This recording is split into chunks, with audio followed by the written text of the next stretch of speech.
નમસ્કાર, મારું નામ રોહિત છે અને હું તમારી સમક્ષ એક સંસ્કૃત વાર્તા પ્રસ્તુત કરું છું, જેનું શીર્ષક છે ચક્ષુષ્માન અંધ એવ. અથમ સદા સપ્તાન સરસ્વતી દ્રષ્ટવા પિતામહો મંગલ પટહેને સ્વરેણ આશામ પૂરયન સુવિરહ દુર્વાસસં ઉવાચ. બ્રહ્મણ ન કરું સાધુ સેવિતોભ્ય કંતાના એનાથી પ્રવૃત્ત નિહશન્તે પરસ્તાદ ઇન્દ્રિયાસ્વસ્થાપિતમ हि रजः कलुष्यति दृष्टि अनश्यचिता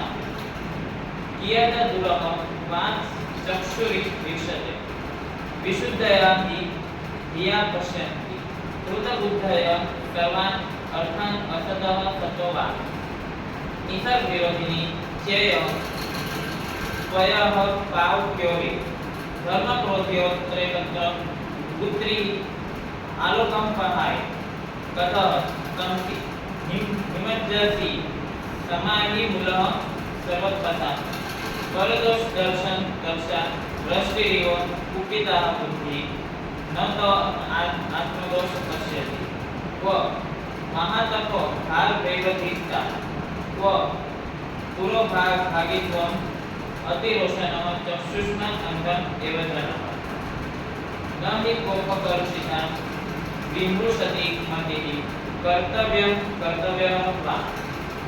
कुपितस्य प्रथमम् अहङ्कारी भवति विद्या ततो नृपति आदौ इन्द्रियाणि रागः समास्पन्दति चरम चक्षु आरम्भे ततो गलति पश्चात् स्वे शरीरं पूर्वम् अयशं पुरी अनन्तरम् अधरः कथा लोक विनाशाय ते विष्पात् पश्ये जटावल्कलानि जटानि अनुचिता खलु अस्य मुनिवेशस्य आर्याष्टि वृत्तमुक्तां चित्तवृत्ति